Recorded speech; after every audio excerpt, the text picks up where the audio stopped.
Merci, monsieur le rapporteur. Nous entamons la discussion générale. Monsieur Paul Molac, vous avez la parole pour le groupe écologiste.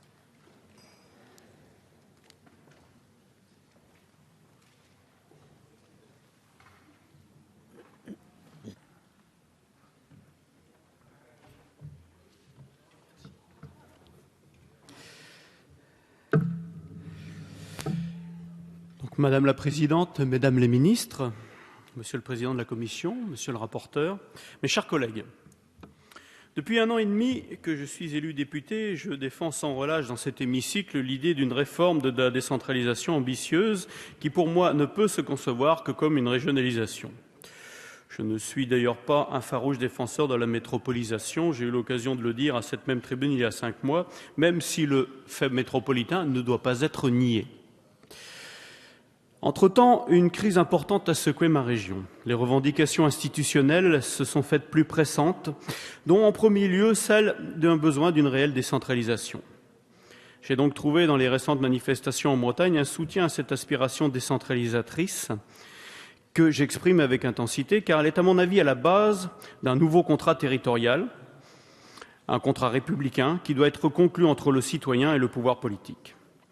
La crise qui frappe la Bretagne, d'abord sociale, mais c'est aussi une crise de confiance envers l'État centralisé. Il existe une vraie défiance sur sa capacité de comprendre et de régler les problèmes concrets des citoyens. Ce mouvement a surpris les commentateurs peu avertis des questions bretonnes, mais le mot d'ordre « vivre, travailler et décider au pays » fait depuis les années 70 consensus en Bretagne et est capable de rassembler au-delà des positions partisanes pour définir un avenir commun sur le même territoire d'appartenance, un territoire vécu, imaginé, parfois idéalisé, c'est vrai.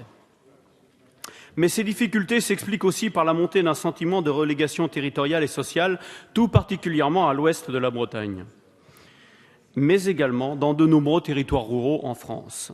Ce sentiment de relégation sociale et territoriale a pu être renforcé par la métropolisation, c'est-à-dire la concentration des moyens de développement autour des grosses agglomérations. La métropolisation peut avoir une logique implacable, celle des territoires vainqueurs et des territoires vaincus. Le positionnement fédéraliste que nous défendons intègre une revendication de renforcement des outils de péréquation fiscale et de solidarité à l'image de ce qui se passe dans les États fédéraux, où les régions riches participent au développement des régions pauvres. Le grand problème de la France d'aujourd'hui, c'est son incapacité à assurer une répartition équilibrée des activités, des services publics et des hommes.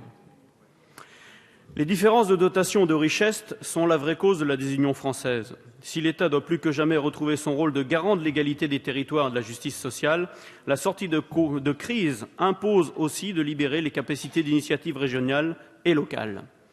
Il s'agit d'aboutir à une relocalisation de l'économie, intégrant la dimension écologique et refusant la mise en concurrence libérale entre territoires dans laquelle pourrait s'inscrire la métropolisation. Seules les régions chargées de l'aménagement équilibré du territoire sont à même de faire échec à ce sentiment de relégation. Le développement des métropoles doit se faire dans le cadre des schémas régionaux d'aménagement du territoire.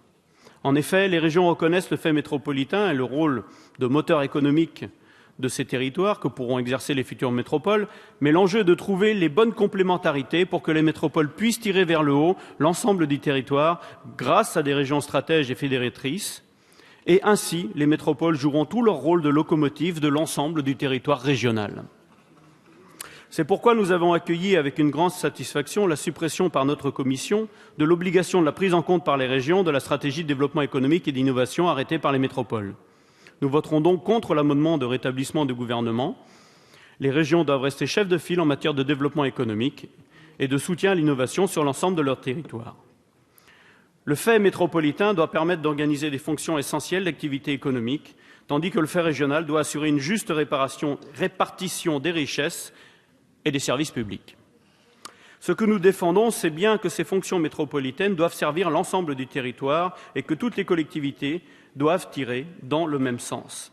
C'est pourquoi nous accueillons favorablement la réactivation des pays sous la forme de nouveaux pôles territoriaux d'équilibre. Ils constitueront un socle structurant pour l'aménagement du territoire par les régions. Cela permettra de mieux faire coïncider les bassins de vie avec les structures politiques. C'est dans cette logique d'adéquation des administrations politiques et des territoires vécus que nous avons déposé des amendements facilitant le redécoupage territorial. Nous aurons l'occasion d'y revenir largement lors de la discussion. Par ailleurs, la création d'un statut de collectivité particulière aujourd'hui pour Lyon, dans un avenir proche pour Paris et Marseille, continue de nous interroger. La question, et je l'ai maintes fois entendue en Bretagne, c'est pourquoi la région ne sont-elles pas considérées comme majeures et prêtes à relever ces mêmes défis et à se doter elles-mêmes d'un statut ou à se voir dotées d'un statut particulier. Car ce qui est rendu possible pour Lyon doit l'être pour la Bretagne, voire le Pays basque ou l'Alsace, là où des expressions citoyennes et politiques fortes se sont exprimées. Nous regrettons que rien n'ait été proposé pour faire reconnaître le principe de différenciation en permettant de créer des collectivités locales à statut particulier afin d'exercer des compétences spécifiques de façon pérenne et sécurisée sur le plan juridique. Par ailleurs, il y a également un énorme effort de transparence et de démocratie à réaliser au sein de notre architecture. Comment comprendre que des institutions telles que les métropoles, aussi puissantes et maniant des budgets colossaux, ne soient pas soumises au même principe de contrôle démocratique que les autres collectivités territoriales ? L'accumulation de couches au pouvoir important, mais sans légitimité démocratique suffisante, est un mauvais signal. Nous nous félicitons vivement d'avoir été entendus sur ce sujet par le gouvernement et nous le remercions pour son écoute. Ainsi, Madame la ministre avait introduit par un amendement en séance la promesse d'une élection des membres du Conseil métropolitain au suffrage universel direct à l'horizon de 2020. Cet amendement précisait que le nombre de conseillers métropolitains élus au suffrage universel direct était au minimum équivalent au nombre de représentants des communes.